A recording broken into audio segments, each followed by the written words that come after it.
On the night his life fell apart, when the janitor's badge slid out of his trembling hands and clattered onto the empty hallway floor, Daniel believed he had finally failed everyone, including the little girl sleeping at home waiting for a father who never stopped trying.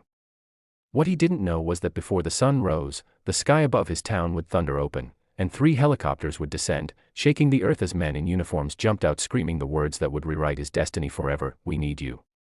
And the men who felt useless just hours before would become the only person capable of saving thousands. Daniel Hayes had lived most of his adult life in the shadows, quiet corners, dim hallways, and night shifts that felt more like battles than jobs.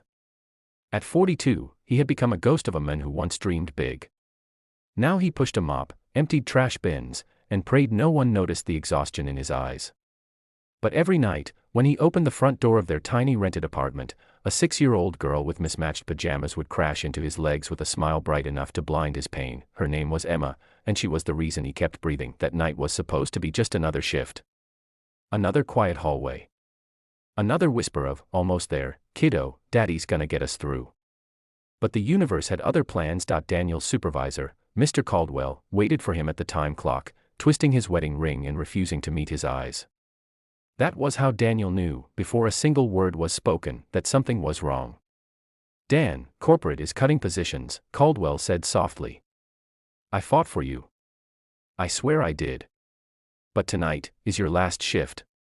The words hit him like a weight dropped straight onto his chest. He wanted to speak, to argue, to beg, but pride glued his tongue to the roof of his mouth. He simply forced a nod and walked into the hallway where he had spent 12 years of his life cleaning messes nobody else wanted to touch. Around midnight, while Daniel scrubbed graffiti off the stairwell wall, his phone buzzed. A text from Emma's babysitter. She asked if you'd sing to her when you get home. Daniel closed his eyes and whispered to the empty stairwell, "I will, sweetheart. Daddy will always come home."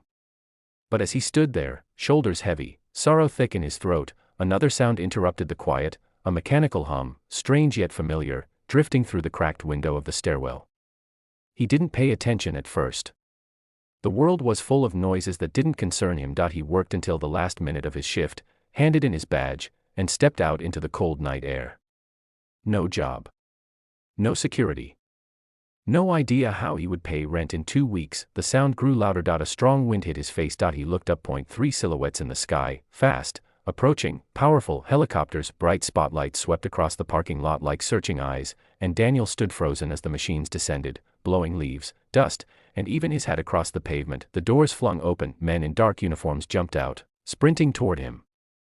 And before Daniel could even move, one of them reached him first, desperation painted across his face. "Daniel Hayes," he shouted over the roar. Daniel nodded, heart pounding. The men grabbed his shoulders. "We need you. Right now."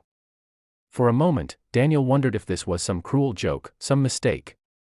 But the urgency in the men's voices left no room for doubt. "Sir, we've been searching for you for hours," the leader said. "Your record was flagged in our emergency database. We didn't know where you worked. You moved recently, we thought we'd lost you." "My record?" Daniel repeated, confused. The men nodded. "Before your accident, before life threw you off track, you were the youngest engineering prodigy in the state's disaster response program. You designed the emergency ventilation schematics for the North Valley Research Facility 10 years ago." Daniel swallowed hard. A past he had buried, locked away, suddenly clawed back to life. He had once been brilliant, hopeful, gifted. Before Emma's mother passed. Before the downward spiral. Before he traded blueprints for a mop. "There's been a system failure," the men continued, speaking fast. "A gas leak. A containment breach. We believe your design can prevent a catastrophic explosion, but only you know how to override the old system. Thousands of lives, maybe more, depend on it." Daniel felt the world tilt beneath him. He wasn't a hero. He was a janitor who just lost his job, yet here they were, 3 helicopters, uniformed specialists, emergency crews, looking at him like he was the only answer. I haven't touched engineering in years," he whispered. The men stepped closer.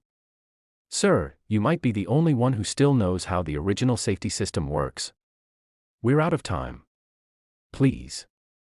All Daniel could think of was Emma, her tiny hands hugging him every night, her voice whispering, "I'm proud of you, Daddy," and suddenly, something inside him, something he thought had died, flickered back to life. Resolve. He climbed into the helicopter. As the blades roared overhead and the ground sank away beneath him, Daniel stared at the dark horizon. Emergency lights glowed in the distance. Sirens wailed. Hundreds of workers stood outside the facility, desperate for a miracle. For the first time in years, people needed him not to clean up a spill or fix a broken light, they needed him to save them. The helicopter slammed onto the landing pad, and Daniel was rushed through a maze of corridors, alarms blaring, screens flashing warnings. He studied the schematics, his mind awakening piece by piece, a muscle long and used, but not forgotten. His hands trembled, then they steadied. He remembered. He began issuing instructions, connecting wires, resetting codes he had once created. The facility trembled. A countdown began. Then, silence. The system stabilized, the leak sealed, the explosion aborted. He had done it. People outside fell to their knees in relief. Workers wept. Officials shook his hand.